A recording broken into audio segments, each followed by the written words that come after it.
तो मुसलमान तो बाबर की औलाद है और तुम गद्दार राणा सांगा की औलाद हो। ये हिंदुस्तान में तय हो जाना चाहिए। अगर इनको बाबर से इतना ही प्रेम है तो मुझे बाबर की कब्र का रास्ता जो काबुल में है अच्छे से मालूम है और मैं इनको वहां तक छोड़ के आने के लिए बिल्कुल तैयार हूं।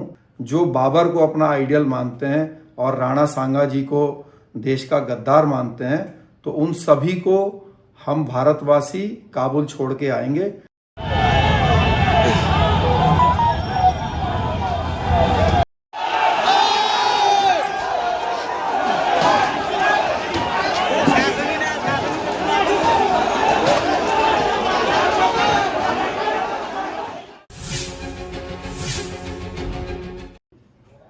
साथियों नमस्कार, मैं शेर सिंह राणा, राष्ट्रवादी जनलोक पार्टी का राष्ट्रीय संयोजक। दोस्तों, आप सबको मालूम है कि सन 2004 में तिहाड़ जेल से फरार होकर मैं अफगानिस्तान गया और अपने जो महान सम्राट थे पृथ्वीराज चौहान जी, उनकी मिट्टी वहां से लेकर आया था।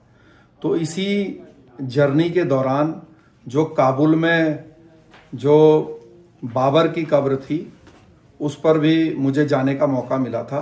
तो मुझे जो बाबर की कब्र है उसका रास्ता भी अच्छे से मालूम है। मैं चेतावनी देना चाहता हूं ये रामजी लाल सुमन जी जो राज्यसभा के सांसद हैं समाजवादी पार्टी से, अगर इनको बाबर से इतना ही प्रेम है तो मुझे बाबर की कब्र का रास्ता जो काबुल में है अच्छे से मालूम है और मैं इनको वहां तक छोड़ के आने के लिए बिल्कुल तैयार हूं अगर ये चाहें। और इनके जैसे देश में जितने भी लोग हैं जो बाबर को अपना आइडियल मानते हैं और राणा सांगा जी को देश का गद्दार मानते हैं, तो उन सभी को हम भारतवासी काबुल छोड़ के आएंगे। और मैं, क्योंकि मैं वहां गया हूं, मुझे रास्ता मालूम है, तो मैं इसके लिए बिल्कुल तैयार हूं। अगर देश की जनता कहे, सरकार कहे, तो मैं इनको काबुल छोड़ के आने के लिए तैयार हूं।